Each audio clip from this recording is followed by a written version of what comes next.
नमस्कार मित्रांनो, मागच्या व्हिडिओमध्ये तुम्ही खूप चांगला प्रतिसाद दिला, त्यामुळे मी पुन्हा हा एक व्हिडिओ तुमच्यासाठी घेऊन आलेलो आहे.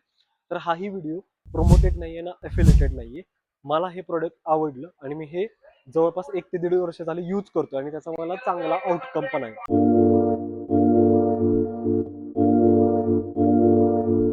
तर मित्रांनो, रॅट जे असतं म्हणजे रॅट वायर कुरतडलो किंवा जे आपले उंदीर मामा असतात ते आपल्या गाडीचे जे वायरिंग आहे ते कुरतडतात आणि त्याच्यामुळे खूप इन्सिडेंट झालेले आहेत. शॉर्ट सर्किट होऊन कधी कधी गाडी पण जळालेली आहे. तर हे अवॉइड करण्यासाठी किंवा खूप सारे लोक यामध्ये त्रस्त असतात ह्या गोष्टीमुळे. आता तुम्ही गाडी कुठे लावता हे त्याच्यासाठी खूप महत्वाचं असतं. म्हणजे तुम्ही गाडी जर नाल्याच्या शेजारी लावत असाल किंवा अडगळीच्या ठिकाणी जर लावत असाल तर नक्कीच तुमच्या रॅट तुमच्या गाडीचे जे वायरिंग आहे ते कुरतडणं शक्य आहे तर हे होऊ नये त्यासाठी तुम्ही खालून मॅटिंग पण करू शकता. म्हणजे तुम्ही जाळी वगैरे लावू शकता जेणेकरून जे रॅट आहेत ते घुसणार नाहीत. परंतु त्याच्यापेक्षाही हे जे टॉमकॅटचं रॅट रिपेलंट स्प्रे हे खूप महत्वाचं आहे. याच्यामुळे रॅट मरत पण नाही आणि तुमच्या गाडीचं जे वायरिंग आहे ते कुरतडलं पण जात नाही. हे तुम्ही एकदा म्हणजे जवळपास एकदा स्प्रे केलं की त्याच्यानंतर तुम्हाला 3 ते 4 महिने बघायचं काम नाही. 3 ते 4 महिन्यानंतर पुन्हा तुम्हाला हे स्प्रे करायचं आणि जवळपास हे 6 महिने तरी आरामशीर जातं. जे बोनेटमध्ये तर तुम्हाला मारायचंच आहे जेणेकरून तुमचे जे वायरिंग आहे ते कुरतडलं जाणार नाही. तर हे मारण्यापूर्वी तुम्हाला 2-3 गोष्टी लक्षात ठेवायच्यात की तुम्हाला काय करायचं रॅट रिपेलंट मारताना. आता तुम्ही इथं धूळ बघू शकताय. ही धूळ नसली पाहिजे. ही धूळ तुम्हाला पूर्णपणे आपल्याला ही धूळ साफ करायची. एक तर तुम्ही ब्लोअरनी साफ करू शकता किंवा कापडाने याच्यावरती मारू शकता. ही धूळ गेल्यानंतर तुम्हाला हा रिपेलंट स्प्रे याच्यावरती मारायचा. सो ब्लोअरपेक्षा तुम्ही बघू शकताय की धिस इज नाईस.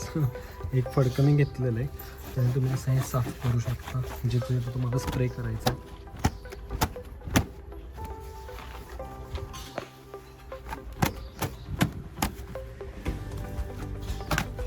हे थोडं हळू करा कारण की जर वायर हार्नेसमध्ये अडकलं आणि वायर कोणती तर तुमची पुल झाली तर पूर्ण प्रॉब्लेम आहे. सो थोडंसं हलक्या हाताने हे तुम्हाला झाडायचं आहे.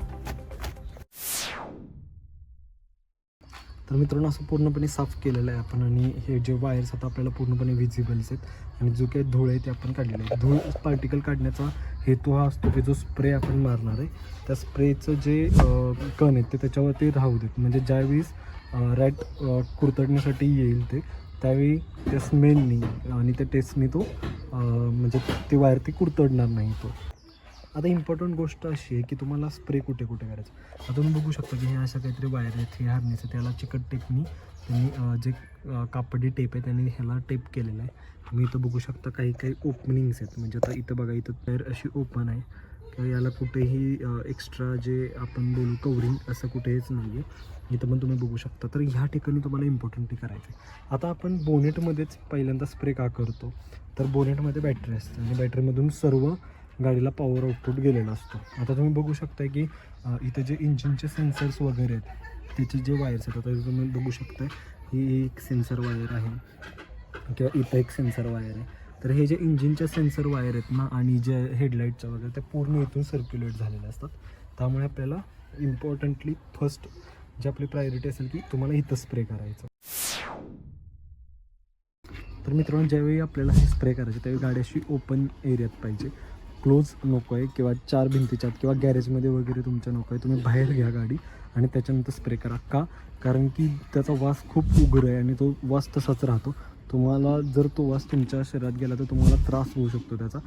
तर मित्रांनो ज्यावेळी तुम्ही स्प्रे करताय एखाद्या दिवसात धूळ वगैरे सगळे आपण काढून झाले पूर्ण मॉइश्चर वगैरे काढलेलं त्याच्यानंतरची गोष्ट अशी की तुम्हाला मास्क आणि गॉगल घालणं गरजेचं आहे.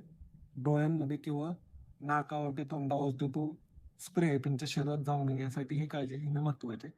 दुसरी गोष्ट तुम्हाला स्प्रे सोबत एक एक्सटेंडर येतो तो यूज करा. आता माझ्याकडे एक्सटेंडर नाहीये. आणि दुसरी गोष्ट एक असते की ग्लोव्ज येतात. ते ग्लोव्ज पण तुम्ही 2 ते 3 टाइम यूज करू शकता. त्याच्यानंतर तुम्हाला घरातली अशी मी पिशवी यूज केलेली आहे प्लास्टिकची, जेणेकरून स्प्रे माझ्या हातांवरती किंवा माझ्या कपड्यांवरती उडू नये. ओके, तर ह्या ज्या गोष्टी आहेत ह्या प्रोटेक्टिव्ह आहेत आणि ह्याची काळजी तुम्ही घ्या.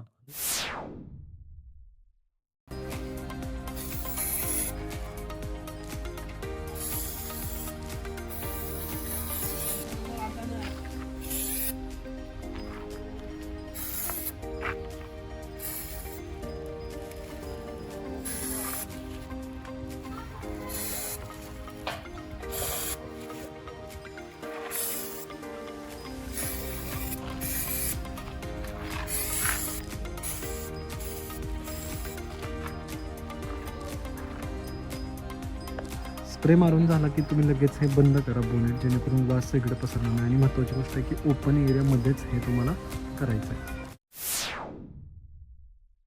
तर मित्रांनो, ज्यावेळी तुम्ही स्प्रे माराल त्याच्यानंतर लगेच गाडी स्टार्ट करू नका. जवळपास 20 ते 25 मिनिटं थांबा.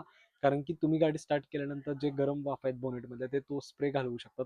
तसंच ज्यावेळी तुम्ही स्प्रे मारणार आहात तर तुम्ही लगेच म्हणजे बाहेरून फिरून आलात किंवा गाडी चालू होती त्याच्यानंतर तुम्ही लगेच स्प्रे करू नका. कारण की इंजिन गरम असतं, तिथल्या वाफा वगैरे असतात तिथं, त्यामुळे तो स्प्रे सेटल होत नाही. त्यामुळे तुम्हाला काय करायचंय, ज्यावेळी गाडी बंद आहे 1 ते 2 तासानंतर ज्यावेळी गाडी थंड होते किंवा आज गाडी चालवली संध्याकाळी तुम्ही गाडी लावून ठेवा पार्किंगला, सकाळी दुसऱ्या दिवशी सकाळी पण तुम्ही स्प्रे करू शकता. जेणेकरून तो जो स्प्रे आहे तो प्रॉपरली हार्नेसवरती सेटल होईल आणि तुमचे जे वायर्स वगैरे ते राईट्स कुरतडणार नाही, तो प्रॉपरली सेटल राहील. तर मित्रांनो, हा 120 ml चा स्प्रे आहे. टॉमकॅट रॅट रिपेलेंट स्प्रे आहे हा. जवळपास तुम्हाला ₹360 ते ₹400 दरम्यान व्हॅरी होते प्राइसची. तर हा तुम्हाला Amazonवरती मिळून जाईल. दुसरी गोष्ट यांनी इथं सांगितलेलं आहे की 1 इयर राहतो. जर तुम्ही नीट सर्व ठिकाणी जर मारला तर 1 वर्ष याचं म्हणजे तुम्ही हा स्प्रे राहतो. 1 वर्ष तुम्हाला काहीही प्रॉब्लेम नाही. परंतु जर तुम्हाला खूपच त्रास आहे, म्हणजे तुमचे तर सारखे-सारखे तुमचे वायर कुरतडणे चालू आहे किंवा जास्ती रॅटचा इश्यू आहे, तर तुम्ही हा 6 महिन्यातनं यूज करू शकता. किंवा तुम्ही फ्रिक्वेन्सी जर तुम्ही कमी प्रमाणात मारत असाल तर दर 3 महिन्याला पण तुम्ही हा स्प्रे यूज करू शकता. तर मी रेकमेंड करेन की दर तुम्ही 3 ते 6 महिन्यातून एकदा हा स्प्रे तुम्ही वापरा. जे महत्त्वाचे वायर्स आहेत किंवा हार्नेसेस आहेत ज्या बोनेटमध्ये असतात, बॅटरीपासून जाणार आहे, तिथं तर तुम्ही हा स्प्रे मारायलाच हवा. आणि हा इफेक्टिव्ह आहे. जवळपास मी आता याला 1 वर्ष यूज करतोय. हा खूप इफेक्टिव्ह आहे. मला याचा काहीही ड्रॉबॅक वाटत नाही आणि ह्याची प्राईस पण खूप कमी आहे. तुम्ही म्हणजे जर तुम्हाला राईडचा खरंच इश्यू असेल तरी घ्या. जरी नसेल आणि जर तुम्ही गाडी अशी म्हणजे नाल्याच्या कडेला किंवा जर तुम्ही रानाच्या कडेला किंवा जर तुम्ही तुमच्या सोसायटीच्या इव्हन पार्किंगमध्ये पण उंदीर तुम्हाला दिसत असतील तर नक्कीच हा स्प्रे मारा मित्रांनो. तुम्हाला याचा खूप फायदा होईल. आणि जर तुम्हाला खूपच इश्यू आहे, हा स्प्रे पण वर्क करत नाहीये, तर तुम्ही गाडीच्या खाली जे जाळी वगैरे बसवू शकता. जेणेकरून जे रॅट आहेत ते वरच्या साईडला येणार नाही. पण त्याचा खर्च खूप जास्त आहे. तर मी त्याच्या आधी तुम्ही हे एकदा ट्राय करा आणि तुम्ही बघा की तुम्हाला याचा कसा आउटकम मिळेल. थँक्स मित्रांनो, तुम्ही आत्तापर्यंत राहिलात, हा व्हिडिओ पूर्ण बघितला. तर तुम्हाला व्हिडिओ आवडला असेल मित्रांनो तर लाईक करा, कमेंट करा. तुमच्याकडे कोणते उपाययोजना असतील रॅट रिपेलंटसाठी तर त्या कमेंट करा. माझ्या चॅनलला सबस्क्राईब करा आणि तुमच्या मित्रमैत्रिणींसोबत हा व्हिडिओ शेअर करायला विसरू नका.